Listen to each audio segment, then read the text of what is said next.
Are you growing microgreens but not sure how to harvest? By the end of this video, you're gonna know exactly how I harvest my microgreens and why I use a knife. For the best microgreens content, be sure to subscribe to my channel and ring the bell. That way you get notified when I post a new video every Tuesday. I've been harvesting microgreens for my business every week for over 3 years now, and I've taught everybody who's worked for me the same exact methods that I use. I've been able to grow my business to over 6 figures with only 2 harvesting knives, and the product is always of the highest quality. In this video, I'm gonna show you my simple methods of harvesting with a knife so you can harvest your microgreens fast and clean. The first thing you're gonna wanna do before harvesting is wash your hands.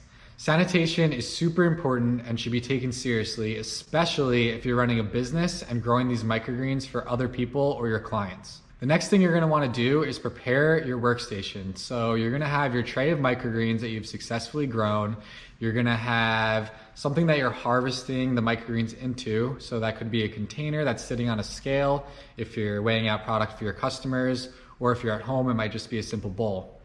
Next, you're gonna need your microgreens knife, which I always place on top of a paper towel, which I then use to clean the knife if it gets dirty with any soil throughout the harvesting process. And if you have a business and you're growing for clients, you should definitely be wearing gloves when you do your harvesting. So what you're gonna do is you're gonna hold the top of the plants with one hand, and then you're gonna take your knife and bring it through the plants as you're pulling the knife towards you to get a nice clean cut. Comment below and let me know if you've ever cut yourself with a knife. Whether it's harvesting microgreens or if you were just in the kitchen prepping food, I wanna hear some horror stories. To this day, I have never cut myself harvesting microgreens. I hope it doesn't happen soon, but I wanna hear what crazy things have happened to you guys. The next thing I do is I transfer the microgreens that I just cut into my other hand, and I check the bottom for any soil that might still be left on them.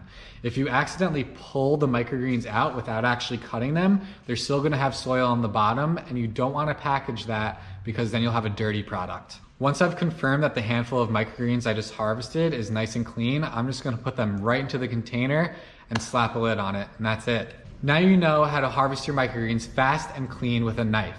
But what if you want to see what other people are using to harvest? Or what if you want to sell your microgreens as a living crop? Join my microgreen support group on Facebook to see what others are doing. I'll put the link below in the description so you can become a part of my microgreens community. If you want to know my secret for storing your microgreens for a longer shelf life, click this video. Or click this video if you want to learn how I grow my microgreens. If you like this video, be sure to hit that like button below, follow my YouTube channel, and share this video with your friends. Thanks so much, guys. I'll see you next time.